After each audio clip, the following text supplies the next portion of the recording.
See on isegi liiga magus. Oi, ma tunnen ennast nii värskelt.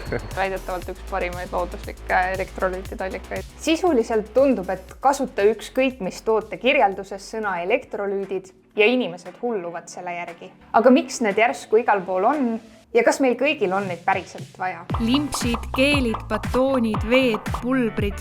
Mida rohkem, seda uhkem. Elektrolüütide tarvitamise hullust kutsutakse juba electrolyte maxinguks. I just made this 0-calorie electrolyte sorbet. I have been absolutely loving the electrolyte water cream.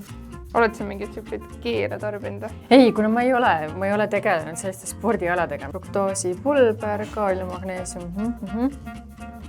Suht ebameeldiv. Hästi harjumatu. Aga samas see on nagu... Siin on vist ikkagi nii palju seda naatriumit, et see on natukene niisugune nagu soolakas. Tegu siis on mingi pirni maitselise gaseeritud joogiga, kus siis väidetavalt on elektrolüüdid ja C-vitamiin. See on väga magus. Ja see on isegi liiga magus nagu minu maitsemeelte järgi. Kõik asjad on nullis, energiarasv, kõik asjad on 0,0,0,0 ja siis võibki mõelda, et nagu, mis seal siis on jumal, okei.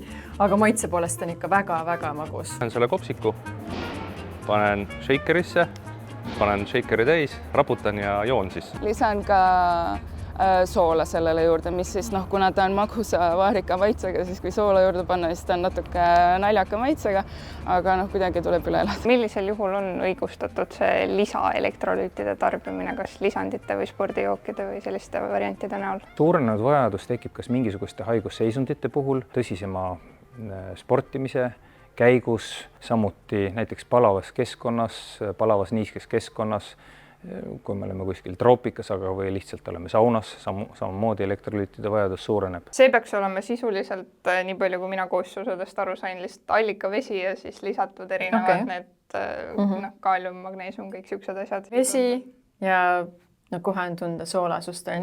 Natuke selline nagu magneesiumi sarnane, nagu need on enamik gaseeritud, aga see on ilma. Võib-olla paljud ka ei süvene, et mis nagu selliste jookide sees on, et meil on ju täna neid nii palju, lihtsalt ostad ühe siit, teise sealt, tarbid mingi 3 tükki päevas.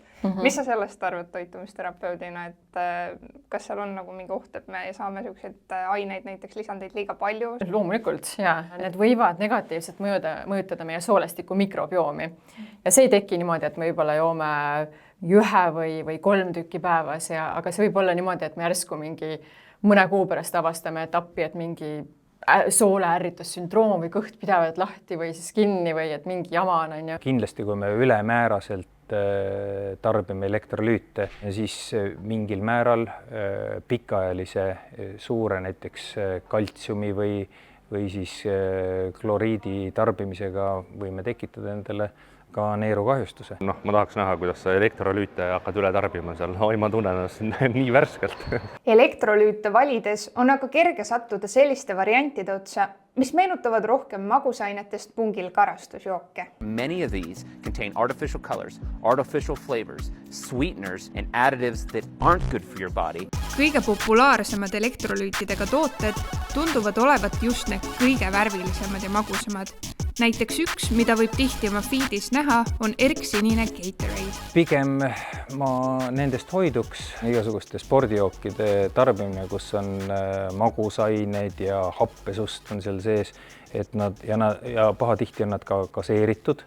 Need kindlasti lõhuvad hambamaili, et nendel on ka negatiivne toime. Kui palju sa üldse näiteks seda näed, et keegi tuleb sul trenni ja et neil on tavaliselt mingi joogi potsik käes, kus ei ole vesi, vaid on mingi muu kokku segatud jook? Nooremate seas kindlasti rohkem. Nooremate seas ma pigem näen rohkem seda, et juuakse vähem vett ja juuakse kõiki muid asju, neid pre-workout ja energiajooke ja kõike muud. Spekuleeritakse, et asi sai alguse water talki trendist, kus inimesed hakkasid oma vett maitsestama erinevate värviliste ja magusate pulbrite ja siirupitega. Kõige selle eesmärgiks oli suurendada hüdreerituse taset ehk panna inimesi rohkem vett tarbima. Et paljudel on see, et lihtsalt läheb meelest ära, et see on siuke hästi levinud. Aga on ka selline probleem, et vee maitse lihtsalt ei maitse, ei meeldi.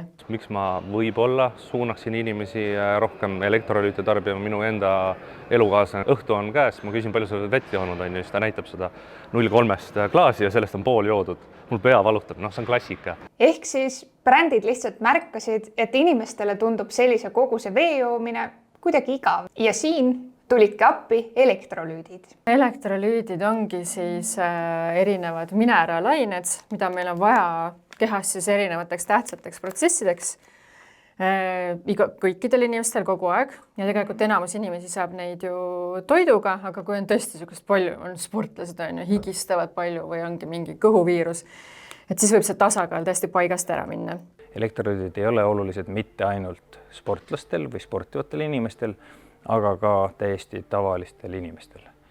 Tahate kuulda tõsiselt head lugu? Mul oli sünnipäev ja äkki helistas tütar, et ta on haiglas. Ja samal ajal istus tütar mu vastas. Nii hea, et nüüd kaitseb Telia mind selliste petukõnede eest. Kõige olulisemad elektrolüüdid on naatrium, kaalium, magneesium ja kaltsium ning kui nende tase kehas langeb liiga madalaks, võivad tekkida näiteks lihaskrambid, väsimus või pearinglus. Aga kas see tähendab, et me peaksime neid kõik nüüd juurde tarbima kartuses, et äkki on neid mu kehas liiga vähe? No kui trenni ei tee, kui ole mingi soojas riigis ei piinle oksendamisega, et siis tegelikult me kõik need mineraalained saame toidust kätte või peaksime saama. Inimene saab elektrolüütle ju näiteks puuviljadest, aedköögiviljadest, mineraalveest, tavalises joogivees on mineraale. Toidulisandid ei asenda mitte kunagi mitmekesist täisväärtuslikku toitumist, ta aitab natukene kaasa. Kui see teeb natukene tal enesetunnet paremaks ja aitab paremini hüdratsioonile kaasa, siis miks mitte? See on tööriist jällegi. See on lihtsalt üks väike tööriist. Täiesti orgaaniline kookosvesi lihtsalt, mis vähemalt nii palju, kui ma ise olen lugenud, peaks olema vist väidetavalt üks parimaid looduslikke elektrolüütide allikaid. Jaa, minu lemmik. Ma ei ole seda nüüd küll joonud sellepärast, et ma tean, et ma saan sealt elektrolüüte, aga see lihtsalt maitsev ja ta tõepoolest sisaldab kaaliumit, magneesiumit, naatriumit, erinevaid mineraalaineid. Ühel hetkel avastati aga, et võib-olla kõige lihtsam, odavam ja tervislikum on elektrolüütidega jooke lihtsalt ise teha. Throw away your electrolyte supplements and if you actually want to get hydrated, do this. Kõige lihtsam variant on niisugune vana hea vesi, sidrun ja sool lihtsalt. No see on maitse poolest isegi suht sarnane paljudele nendele asjadele, mida me just proovisime. Et võib-olla ongi nagu sellise mineraalvee soolasusega praegu, et ka täiesti arvestatav variant, aga et ei pea ostma, neid saab ise ka teha.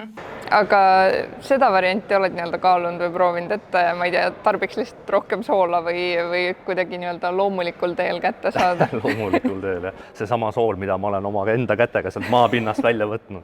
Aastaid tegin, eks ma olen oma treeneri karjääris igasugusest koolkondadest sattunud, kaasa arvatud kui biohackingu koolkonda, siis seal oli esimene asi hommikul ärkad, toatemperatuuril vesi, Himaalaja soola või keldisoola või asteegisoola, sidrunid natukene sisse. Ma tegin aastaid seda. Mingi hetk viskab lihtsalt kopa ette ja tahad natukene variatsiooni. Selline variant, mis on 4 soola segu, on nad ise nimetanud.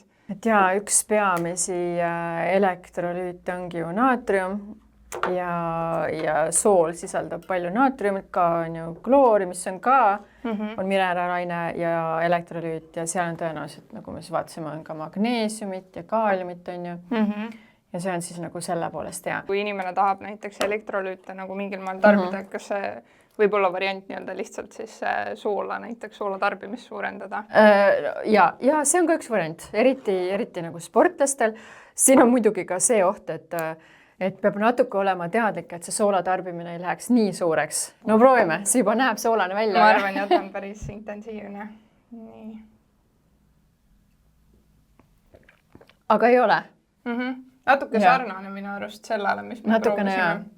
See on, ma arvan, selle poolest hea, et kui ei taha mingeid neid magusaineid, nagu nendes oli, et siis see võib olla täiesti põhjendatud. Aga on seal nagu mingi vahe ka, et kas ma panen mingit sellist segu või ma võtan tavalise meresoola ja panen vee sisse niimoodi? Ma ei just raske öelda. Võib-olla ei ole vahet.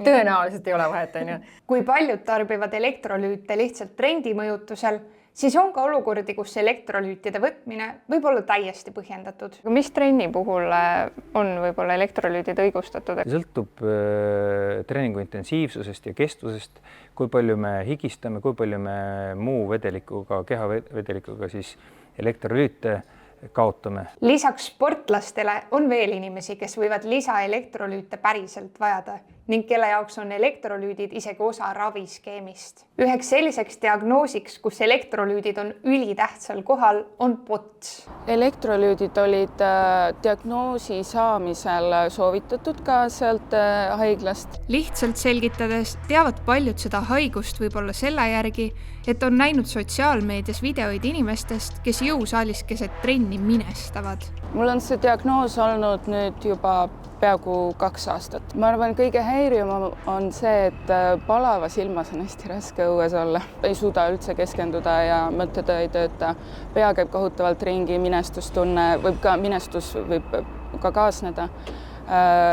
Ja higistamine üldiselt halb enesetunne. Nii, ma teeks sellise top 3 enda jaoks. Ma nii väga tahaks panna seda kookosvett siia, aga ma ei pane, sellepärast et ma ei tea täpselt, mis me siit saame. Mulle väga meeldis see vesi, kuhu tegelikult ei ole lisatud mingit magustajat ja tundub ka siuke nagu puhas ja hea kasutada lihtsalt elektrolüütide mõttes. Siis muidugi ise tehtud ja siis 3. ma paneksin selle soolade segu. Siin on taga kirjas, mis me siit nagu peaksime saama, aga miinuseks on see, et on lihtsalt nii kallis. Elektrolüüdid võivad olla kasulikud, aga see ei tähenda, et neid oleks vaja igal hommikul klaasi segada. Nii et kui sa just ei jookse maratoni, ei treeni kõrbes või su arst ei ole sulle seda soovitanud, siis võib-olla oleks mõistlik endalt küsida, et kas sul on seda päriselt vaja.